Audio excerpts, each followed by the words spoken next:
Magandang umaga sa inyo mga bata. Isa na namang aralin ang ating tatalakayin ngayon.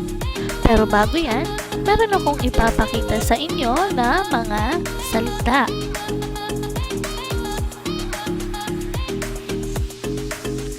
Nagwalis, umalis, inayos. Mga bata, meron ba kayong napapansin sa mga salitang naririyan? Tama, ang mga salitang iyan ay tapos na o naganap na. Magaling. Ngayon mga bata, meron na ba kayong ideya o naiisip kung anong tatalakayin natin ngayon? Tama, ang pag-aaralan natin ngayon ay tungkol sa isa sa mga aspekto ng pandiwa. Ito ay ang pangnagdaan o naganap na. Ano nga bang ibig sabihin ng pangnagdaan o naganap na? Tama. Pag sinabi nating pangnagdaan o naganap na, ito yung mga kilos na nagawa na, tapos na, o nakalipas na.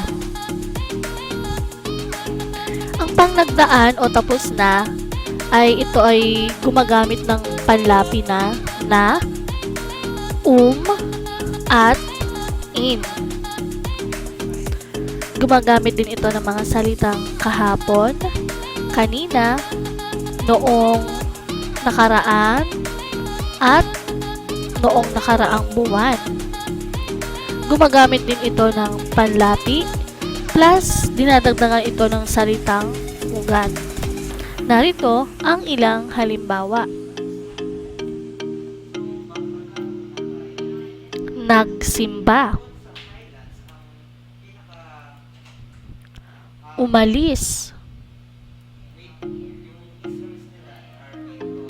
sumali, natulog, kumain, sumayaw, nagbihis, inaway,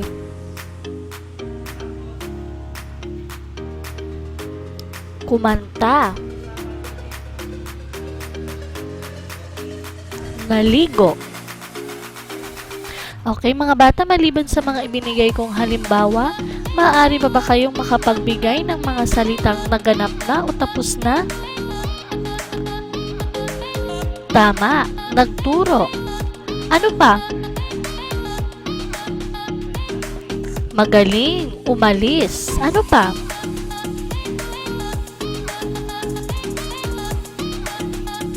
Tama, sumayaw. Tunay nga na kayo ay nakikinig ng mabuti. Ngayon, kayo ay aking susubukin. Ang gagawin niyo lamang ay isusulat niyo ang pandiwang pangnagdaan ng bawat salita.